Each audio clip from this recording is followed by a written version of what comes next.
যারা 25 সালে উচ্চ মাধ্যমিক পরীক্ষায় বসতে চলেছ, আজকের ভিডিওটা তোমাদের জন্যই। তাই এই ভিডিওটা তোমরা না টেনে প্রথম থেকে শেষ অবধি দেখো। আশা করছি এই ভিডিওটায় অনেক কিছু বিষয় সম্পর্কে তোমরা জানতে পারবে।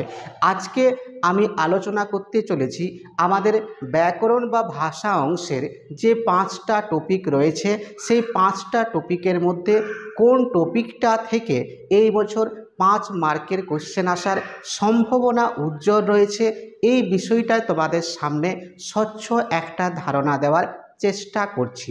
সেই টপিকটা থেকে কি কোশ্চেন আসতে পারে, কটা কোশ্চেনের উত্তর খুব ভালোভাবে আমরা তৈরি করব। প্রথম থেকেই সমস্ত বিষয় সম্পর্কেই তোমরা একটা আগাম স্বচ্ছ ধারণা পাবে। তাই ভিডিওটা তোমরা প্রথম থেকে শেষ অবধি দেখো। ভিডিওর কোনো অংশ যদি বা কোনো ভাষা যদি বুঝতে তোমাদের কোনোভাবেই অসুবিধা হয়, অবশ্যই আমাকে কমেন্ট সেকশনে কমেন্ট করো। আমি ফাঁকা সময়ে বা অবসর সময় পেলে তোমার উত্তর দেওয়ার অবশ্যই চেষ্টা করব। শুরু করছি আমার মূল আলোচনা। দেখো, ভাষা অংশ থেকে তোমাদের 5টা কিন্তু টপিক পাঠ্য রয়েছে। কি 5টা টপিক রয়েছে? 1 নাম্বার টপিক হচ্ছে ভাষা বিজ্ঞান ও তার শাখা প্রশাখা। 2 নাম্বার হচ্ছে ধ্বনিতত্ত্ব। 3 নাম্বার হচ্ছে রূপতত্ত্ব, শব্দার্থ তত্ত্ব এবং বাক্যতত্ত্ব। এই 5টা টপিক কিন্তু তোমাদের পাঠ্য রয়েছে। তাই এবছর আমরা এই 5টা টপিকের মধ্যে যে কোনো 3টা টপিক থেকে 5 নাম্বারের কোশ্চেন কিন্তু আমরা অ্যাটেম্প করব। এই কোন 3টা টপিক থেকে তোমরা কোন কোশ্চেনগুলো অ্যাটেম্প করবে, সমস্ত বিষয়গুলোই কিন্তু তোমাদের সামনে আলোচনাটা পরিবেশন করার চেষ্টা করছি।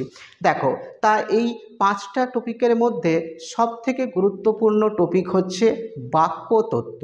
এখান থেকে লং কোশ্চেন আসার সম্ভাবনা 25 সালে প্রবল। তাই এখান থেকে যদি লং কোশ্চেন আসে, কি লং কোশ্চেন আসবে এবং সেগুলোর উত্তর তোমরা কিভাবে লিখবে, উত্তরগুলো কিভাবে লিখতে হবে, সেটা আগামী পর্বের ভিডিওতে আমি সমস্ত বিষয়গুলো তোমাদের সামনে আলোচনা করব। আজকে শুধুমাত্র কোশ্চেনটুকু আলোচনা করে দিই, তাও তোমরা কিন্তু বুঝতে পারবে যে এই কোশ্চেনগুলো আগামী বছরের জন্য, অর্থাৎ 25 সালে যারা পরীক্ষার্থী রয়েছে তাদের জন্য মারাত্মক গুরুত্বপূর্ণ রয়েছে। আলোচনা শুরু করছি। দেখো, এই আলোচনাটা আমি শেয়ার করছি আমার লেখা উজ্জীবন বই। এই বছর যারা এই বই ফলো করেছিলে, এখান থেকে প্রচুর 95% কিন্তু কমন এসেছিল। এই কিছুদিন আগে কিন্তু রেজাল্ট বের হলো। আমরা প্রত্যেকে কিন্তু জানি যে এই বই যারা প্রথম থেকে কিন্তু আমি যেভাবে ফলো করতে বলেছিলাম, যেভাবে এই বইয়ের উত্তরগুলো আমি লিখেছি বা দাঁড় করিয়েছি, তাতে করে প্রত্যেকটা ছাত্রছাত্রী যারা সিরিয়াস কিন্তু প্রথম থেকে ছিলে, 85 বা 85-এর উপরে বহুজন ছাত্রছাত্রী জেলার এই বইটা পড়েই কিন্তু সম্মানজনক একটা মার্কস পেতে সক্ষম হয়েছে। অতএব এই বইটা আগামীতে, অর্থাৎ যারা 25 সালে তোমরা যারা পরীক্ষা দেবে তাদের জন্য এই বইয়ের কাজ কিন্তু জোর কদমে চলছে। প্রায় কাজ কিন্তু শেষ হওয়ার মুখে। আগামী 2 মাসের মধ্যে এই বইটা কিন্তু বের হচ্ছে। যারা তোমরা উচ্চ মাধ্যমিক পরীক্ষার্থী রয়েছো, তাই আশেপাশে যারা তোমাদের প্রত্যেকটা বন্ধুকে কিন্তু শেয়ার করে দিও। এই বইটাই কিন্তু হচ্ছে একমাত্র বই, যে বইটায় উত্তরগুলো কিভাবে লিখতে হয় সুন্দর গুছিয়ে কিন্তু উত্তরগুলো করা হয়েছে, পরিমাণে দেওয়া হয়েছে। প্রচুর পরিমাণে কিন্তু দেওয়া হয়নি, হাতে গোনা কয়েকটা এমসিকিউ কিন্তু এই বইয়ে রয়েছে। প্রতিটা টপিক বা প্রতিটা গল্প, কবিতা, ভাষা অংশ এবং সাহিত্যের ইতিহাসের অংশ থেকে এরই পাশাপাশি এই বইতে কিন্তু রয়েছে যে এসএকিউগুলো গুরুত্বপূর্ণ রয়েছে। হাতে গোনা কয়েকটা এসএকিউ কিন্তু এই বইটায় আমি সাজিয়ে দিয়েছি এবং লং কোয়েশ্চেন হাতে গোনা প্রত্যেকটা টপিক থেকে তিনটে, চারটে, দুটো কবিতা থেকে তো কোনো কোনো কবিতা থেকে দুটো এইভাবে করে দিয়েছি, যাতে করে লং কোয়েশ্চেন প্রতিবারেই আমি কোনো ছেলে মেয়েদেরকে লং কোয়েশ্চেনের জন্য বেশি কিন্তু খাটাই না। একটা দুটো লং কোয়েশ্চেন থেকে আরও কিভাবে কোয়েশ্চেন আসবে, তার উত্তর ওই দুটো কোয়েশ্চেন দিয়ে কিভাবে হয়, সমস্ত বিষয়টাকে আমি আমার এই উজ্জীবন বইটাতে উপস্থাপন করেছি। 25 সালের জন্য আগামী 2 মাসের মধ্যে এই বই বেরোচ্ছে এবং যারা মাধ্যমিক পরীক্ষার্থী রয়েছে, 25 সালে যারা মাধ্যমিক দেবে তাদের জন্য এই বই লেখার কাজ কিন্তু চলছে, কাজ প্রায় শেষের দিকে। আগামী 2 মাসের মধ্যে তোমাদের জন্য এই উজ্জীবন বই মাধ্যমিক যারা ক্যান্ডিডেট রয়েছে তাদের জন্য বের হবে। অতএব যারা পরীক্ষার্থী রয়েছে এবং তোমাদের আশেপাশে যে সকল ভাইয়েরা মাধ্যমিক কিন্তু দেবে তাদেরও কিন্তু খবরটা একটু জানিয়ে দেও। আর যারা উচ্চ মাধ্যমিক দেবে তাদের জন্য বই লেখার কাজ চলছে। এই বইয়ের সর্বোচ্চ কমন কিন্তু একমাত্র উজ্জীবনেই তোমাকে দিতে পারে। এই বইটাই হচ্ছে কিন্তু একমাত্র নিশ্চিতকরণের একটা বই, যেখানে সে খুব সুন্দরভাবে উত্তরগুলো দাঁড় করা রয়েছে। পড়লেই তুমি এই বইয়ে যেভাবে কিন্তু উত্তরগুলো লেখা হয়েছে, যেভাবে পড়তে বলা হয়েছে, হ্যাঁ, বাংলাতে 90 পাওয়ার যে টেকনিকগুলো যেভাবে কিন্তু বলা হয়েছে, সেইগুলো যদি তুমি অক্ষরে অক্ষরে পালন করতে পারো, তুমিও আগামী 25 সালে 90 কিংবা তারও উপরে মার্কস তুলতে মাতৃভাষায় সক্ষম হবে। শুরু করছি আমরা আলোচনা যেখানে ছিলাম। দেখো, 5টা টপিকের মধ্যে বাক্যতত্ত্ব বললাম, খুব গুরুত্বপূর্ণ একটা টপিক। বাক্যতত্ত্ব থেকে 3টে কোশ্চেন আমি তোমাদের বলবো, লং কোশ্চেন। এই 3টে কোশ্চেন আমি এই বাক্যতত্ত্ব অধ্যায়টা তোমাদের পড়িয়েও দেব এবং ব্যাকরণের যে 5টা টপিক আছে, ব্যাকরণের 5টা টপিকেই এই চ্যানেলে কিন্তু খুব ধরে ধরে আলোচনা করে দেব, পড়িয়ে দেওয়া হবে। তাহলে অনেকটা ব্যাকরণ সম্পর্কে তোমাদের যে একটা ভয় আছে বা ভীতির একটা বিষয় থাকে, সেটা স্বচ্ছ কিন্তু হয়ে যাবে। বা ব্যাকরণ যে এত সহজ হয়, আলোচনাটা যখন কিন্তু তোমরা শুনবে, আশা করছি প্রত্যেকটা ছাত্রছাত্রীর কাছে আলোচনাটা আমার সহজ লাগবে, সুন্দর লাগবে এবং বিষয়টা সহজেই তোমরা কিন্তু রপ্ত করতে পারবে। ওই বইটা যদি আমরা একটু দেখি, আমাদের মাথা ঘুরিয়ে যায় এবং ভাষাগুলো তুলনামূলক একটু জটিল। সেই 5টা টপিককে আমি সহজভাবে ছোট ছোট টপিকে ছোট ছোট কেটে কেটে কয়েকটা ভাগ এবং উপবিভাগে কিন্তু ভাগ করে দিয়েছি। প্রতিটা টপিক সুন্দরভাবে, সহজভাবে এবং কিছু কিছু ইউনিক টেকনিক কিন্তু আমি ব্যবহার করেছি। আলোচনাটা যখন কিন্তু আমি আসব, সেই আলোচনাগুলো কবে করা হবে সমস্ত বিষয়টা তোমাদের কিন্তু আমি পোস্ট করে এই চ্যানেলে জানিয়ে দেব। তোমরা সেই অনুযায়ী কিন্তু ক্লাসগুলো করবে বা আলোচনাগুলো যদি শুনতে চাও, অবশ্যই কিন্তু আলোচনাটা শুনে তোমাদের কিন্তু যথেষ্ট পরিমাণে তোমরা সমৃদ্ধ হবে বা নিজেদেরকে আগামীতে আরও সুন্দরভাবে প্রস্তুতি কিন্তু করতে পারবে। দেখো, তাহলে হচ্ছে বাক্যতত্ত্ব থেকে আমরা 3টে কোশ্চেন খুব ভালোভাবে শুরু থেকেই কিন্তু অ্যাটেম্প করব বা খুব ভালোভাবে চর্চা অনুশীলন কিন্তু করব, বিষয়টা বুঝব। 1 নাম্বার মারাত্মক গুরুত্বপূর্ণ কোশ্চেন।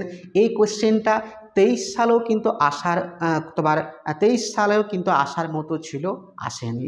24 সালেও এই কোশ্চেনটা কিন্তু পরীক্ষায় আসার মতনই একটা কোশ্চেন ছিল, আমি ভেবেছিলাম হয়তো দিল, কিন্তু এই কোশ্চেনটা আসেনি। সুতরাং 25 সালে আসার উজ্জ্বল একটা সম্ভাবনা রয়েছে এই কোশ্চেনটা হচ্ছে, গঠনগত দিক দিয়ে বাক্য কই প্রকার ও কি কি, যে কোনো এক প্রকারের উদাহরণ সহ আলোচনা করো। এই কোশ্চেনটা যদি এই কোশ্চেনটা না দেয়, তাহলে এর ভাষাটা একটু পরিবর্তন হয়ে কিন্তু আসতে পারে। যদি পরিবর্তন হয়ে আসে, কিভাবে দেবে? গঠন অনুসারে বাক্যকে কই ভাগে ভাগ করা যায় এবং কি কি, প্রত্যেক ভাগের একটি করে উদাহরণ দাও। 3টা যে ভাগ আছে, সরল বাক্য, যৌগিক বাক্য, জটিল বাক্য, যদি 2 নাম্বার কোশ্চেনটা দেয়, তাহলে প্রতিটা বাক্যের সংজ্ঞা দিতে হবে, সাথে উদাহরণ দেওয়া কিন্তু বাধ্যতামূলক। এবং চাইলে তোমরা 2-3টা করে বৈশিষ্ট্য প্রতিটা ভাগ থেকে কিন্তু দিতেই পারো। তাহলে লেখাটা অনেকটা বেশি সুন্দর হবে, পরীক্ষকের মন সহজেই তুমি আকর্ষণ করতে পারবে। এবং এই জায়গাটায় যদি এই কোশ্চেনটা আসে, 5-এর মধ্যে 5 পাওয়া তোমার পক্ষে অনেকটাই সহজ হবে। এরপর এই টপিক থেকেই 2 নাম্বার কোশ্চেন হচ্ছে, এটাও কিন্তু মারাত্মক গুরুত্বপূর্ণ একটা কোশ্চেন। যখন তোমরা টেস্ট পরীক্ষার পর টেস্ট পেপারটা হাতে পাবে বিভিন্ন রকম নামি দামি কোম্পানি, এই কোশ্চেনটা কিন্তু প্রায় প্রতিটা পাতায় কিন্তু তোমরা পেতে চলেছ। 2 নাম্বার কোশ্চেন হচ্ছে, ভঙ্গিগত বা মেজাজগত দিক দিয়ে বাক্যের শ্রেণীবিভাগ উদাহরণ সহ আলোচনা করো। এটা তোমাদের দেখবে পাঠ্য বইটাতে 3 প্রকার রয়েছে, সেই 3 প্রকারে গুছিয়ে সহজভাবে উদাহরণ দিতে হবে এবং সংজ্ঞাগুলোও কিন্তু বলতে হবে, তাহলেও 5-এর মধ্যে 5 কিন্তু পাওয়া যায়। আরেকটা কোশ্চেন এখান থেকে হচ্ছে, এই টপিক থেকে বাক্যের অব্যবহৃত উপাদান সম্পর্কে আলোচনা করো। আবারও বলি, বাক্যের অব্যবহৃত উপাদান সম্পর্কে আলোচনা করো, যেটা আমাদের ভাষাবিজ্ঞানী ব্লুমফিল্ড বলেছেন, সেই তথ্যটা এখানে সুন্দরভাবে কিন্তু লিখতে হবে। তাহলে এই 3টে কোশ্চেন যদি শুরু থেকে আমরা চমৎকারভাবে একদম নিখুঁতভাবে যদি প্র্যাকটিস করি, অনুশীলন করি, 25 সালে যদি এই 3টে কোশ্চেনের মধ্যে যে কোনো একটা কোশ্চেন আসে, আমার যারা প্রিয় শিক্ষার্থী ক্যামেরার ওই পাশে কিন্তু দাঁড়িয়ে রয়েছে, খুব সুন্দরভাবে তোমরা লিখে আসতে পারবে। ঠিক আছে, তাহলে আজকের ভিডিওটা আমার এই অবধিই থাকলো। আগামীতে কিন্তু আলোচনা আসছে প্রতিটা টপিক ধরে ধরে। এখন অবধি কিন্তু যে আমি সাজেশনমূলক যে ভিডিওগুলো সেগুলো এখন পোস্ট করতে কিন্তু শুরু করিনি, টেস্ট পরীক্ষার আগে আগে, অর্থাৎ আমি আমার উজ্জীবন বইটা লেখা কিন্তু চলছে। আবারও বলছি, প্রায় শেষ অংশ চলে এসেছি, লেখার কিন্তু শেষ পর্যায়ে চলে এসেছি। তারপর থেকে কিন্তু একটা গল্পের থেকে যে 3-4টে কোশ্চেন হবে, আমি তো খুব লং কোশ্চেন খুব সাজেস্টিভ কিন্তু করে দিই, এবং সেগুলোই ছেলেমেয়েরা কিন্তু পায় প্রতিটা বছরে, প্রত্যেক বছর সেভাবে কিন্তু করি। ছেলেমেয়েরা এখান থেকেই কিন্তু একটা সুন্দর নাম্বার নিয়ে যায় বা মার্কস কিন্তু তুলতে পারে। এই সুন্দরভাবে তোমাদের সামনে বিশুদ্ধ একটা বাংলা এবং কিছু কিছু লেখাতে এমন ইউনিক শব্দ চয়ন কিন্তু করা হয়, যাতে করে পরীক্ষকের মন তুমি সহজেই জয় করতে পারবে। সেইভাবে প্রতিটা নোটস, প্রতিটা উত্তর, প্রতিটা লেখাকে একদম স্ট্যান্ডার্ডভাবে কিন্তু করা হয়। তার জন্য প্রচুর পরিমাণে আমাকে খাটতে হয়, প্রচুর কিন্তু বই পড়তে হয়, এবং আমি চেষ্টা করি একটু সাহিত্য সমৃদ্ধ ভাষা হবে সহজ সরল, কিন্তু তার মধ্যে একটা সাহিত্যের ছোঁয়া থাকবে, যেটা মনকে আকৃষ্ট করবে, মনকে জয় করে নেবে। এবং পরীক্ষকের মন যদি তুমি জয় করতে পারো লেখার মধ্য দিয়ে, অটোমেটিক তুমি 80-র মধ্যে কিন্তু 72 কিংবা 73 ইজিলি কিন্তু পাবে, এবং সে নাম্বারটা অবশ্যই কিন্তু আগামীতে আমাদের পেতে হবে বা অর্জন করতে হবে। তার জন্য আমাদের প্রথম থেকে সবার আগে বলি, টেক্সট বই প্রথমেই কিন্তু কোনো সাজেশন বই কিংবা কোনো স্যারের লেখা কোনো নোটস প্রথমেই কিন্তু হাতে নেবে না। প্রথমেই কিন্তু যে টেক্সট বইটা আছে সেগুলো পড়তে কিন্তু শুরু করে দাও, দাগিয়ে দাগিয়ে কিন্তু পড়বে। যে লাইনগুলো গুরুত্বপূর্ণ রয়েছে সেগুলো তো পড়বেই, প্রত্যেকটা লাইনের তাৎপর্য, কে বলেছে, কখন বলেছে, কাকে বলছে, ওই পরিপ্রেক্ষিতে বক্তার যে চারিত্রিক যে বৈশিষ্ট্যগুলো রয়েছে সেগুলোও জানতে হবে।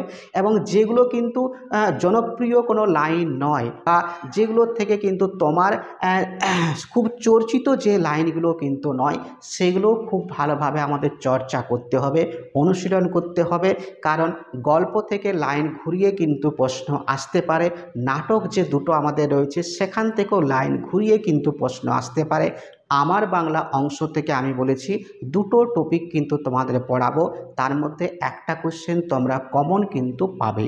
যে জায়গাগুলো থেকে আমি বলবো কোশ্চেন কমন পাবে, হয় লাইনটা কমন না পাবে, কিন্তু উত্তরগুলো অবশ্যই কিন্তু ওর মধ্যে আছে, সেই জায়গাগুলো থেকে সেই কোশ্চেনটা কিন্তু আসবে। ভাষা শুধুমাত্র পরিবর্তন হবে, কারণ বাংলাতে মুখস্থের জোরে কিন্তু বেশি নাম্বার কখনোই পাওয়া যায় না।